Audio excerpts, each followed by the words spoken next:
Muy buenas tardes, mi nombre es Michael Santana, matrícula 2018-0114.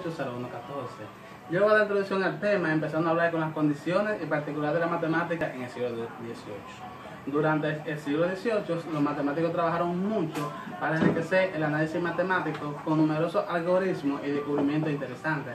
Mencionemos las soluciones explícitas de problemas de geometría y de mecánica, recorriendo las funciones familiares, las relaciones explícitas entre las funciones exponenciales y logarítmicas, entre otras.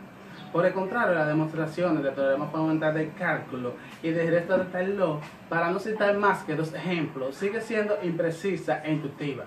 En el siglo XIX, la preocupación por el rigor se manifiesta con la máxima intensidad y los matemáticos se dan cuenta de las grandes diferencias entre las propiedades de las funciones de números reales y las variables complejas. Cambio en los fundamentos del análisis infinitesimal. El cálculo infinitesimal, en particular, es desarrollado por Leibniz y sus seguidores a fines del siglo XVII. Mostró ser una herramienta sumamente poderosa para la modelación de fenómenos naturales y, por lo tanto, para facilitar el desarrollo de otras ciencias, situación que aún hoy puede apreciarse en textos de ciencias básicas y de la ingeniería. Durante las primeras décadas del siglo XVIII se presentó generalmente en un contexto geométrico, aunque desde los primeros escritos de Leibniz se manifestó ya la potencialidad de las nuevas herramientas para abordar y resolver problemas de la física.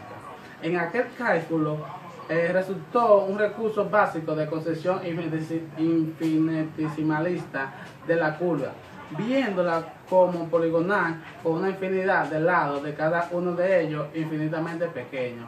Hasta aquí ha sido mi parte, ahora os dejo con mi compañero. Saludos, mi nombre es Dolores Belén y me corresponde hablar sobre el desarrollo del aparato del análisis matemático y la creación del cálculo de variaciones. Le iniciaré hablando sobre el desarrollo del aparato del análisis matemático. La restauración de los fundamentos del análisis matemático transcurrió en un ambiente cuando este último se desarrollaba rápida y exitosamente.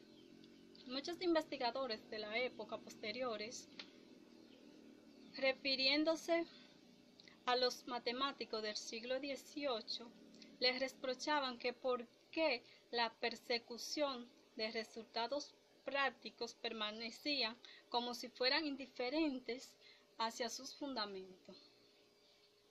En la parte operativa, el análisis también fue transformado de una manera más radical. Fue elaborado un aparato cómodo, operativo, desarrollado del cálculo. A comienzos del siglo XVIII, el análisis se dividió solo en dos partes: cálculo diferencial e integral.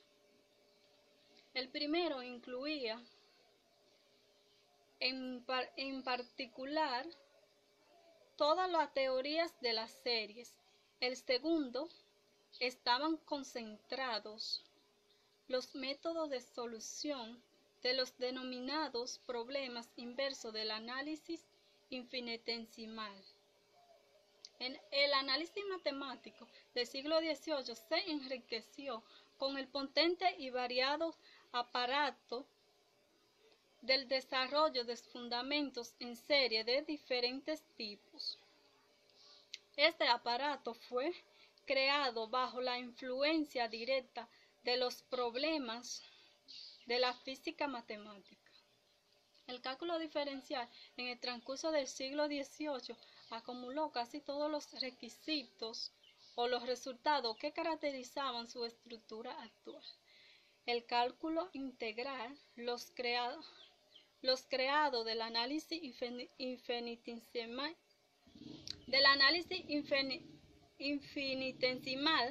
introdujo el cálculo diferencial, considerando los problemas inversos de sus cálculos. Ahora le estaré hablando sobre la creación del cálculo de variaciones. El cálculo de variación es una de las partes más importantes del análisis matemático moderno, formando parte del análisis funcional. Está estrechamente relacionado con muchas ciencias matemáticas. El cálculo de variaciones surgió en el siglo XVIII y recibió en los trabajos de Euler y Lagrange la formada una teoría matemática rigurosa. El surgimiento del cálculo de variaciones y su superación como disciplina matemática independiente, la cual elaboraba los métodos generales de la determinación de los extremos de las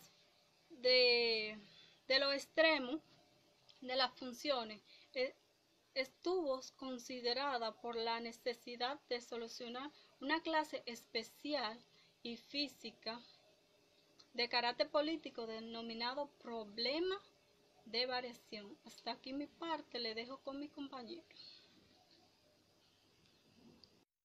Mi nombre es Gracie Mariano y le estaré hablando sobre el desarrollo de la geometría.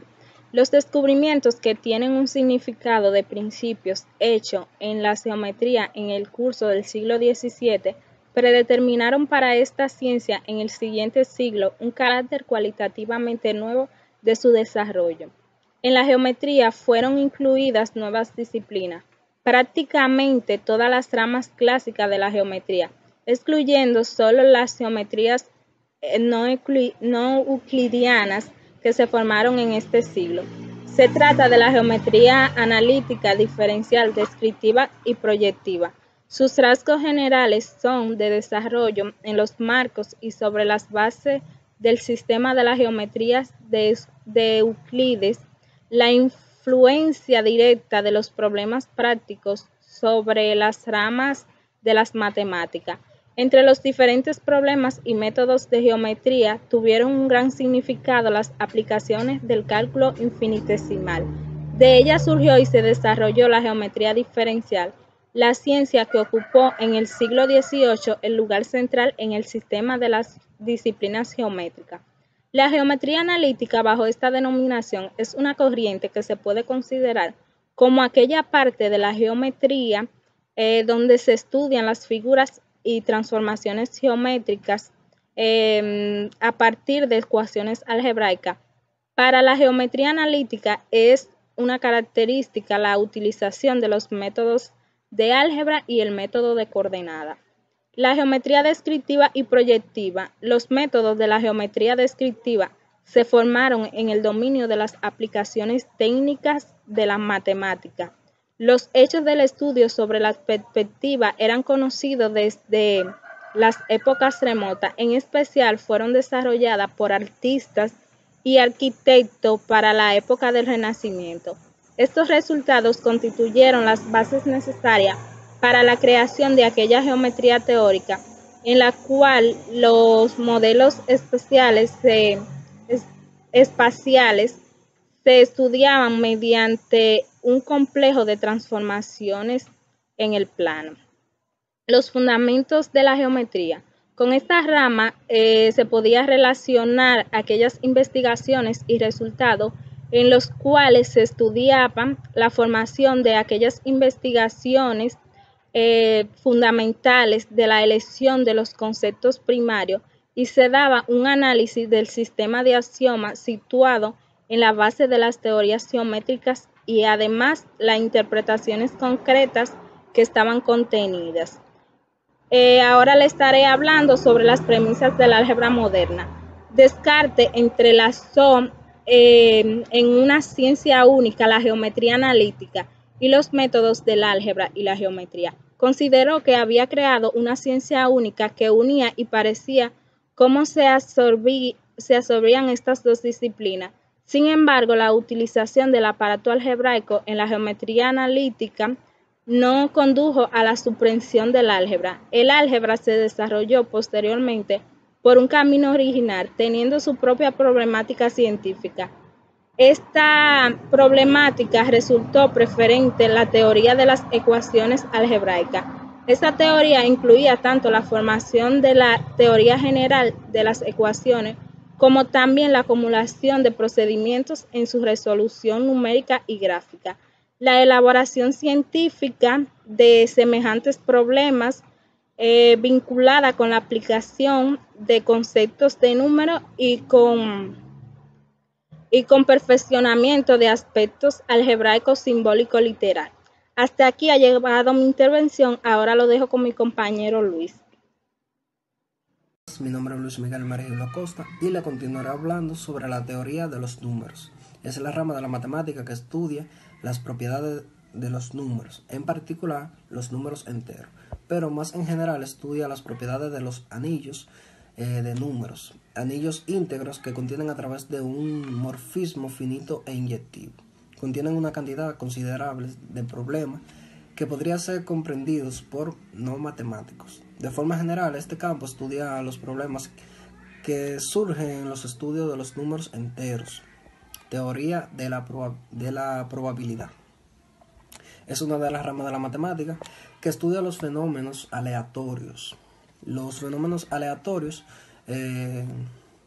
contraponen a los fenómenos deterministas, los cuales son resultados únicos y previsibles.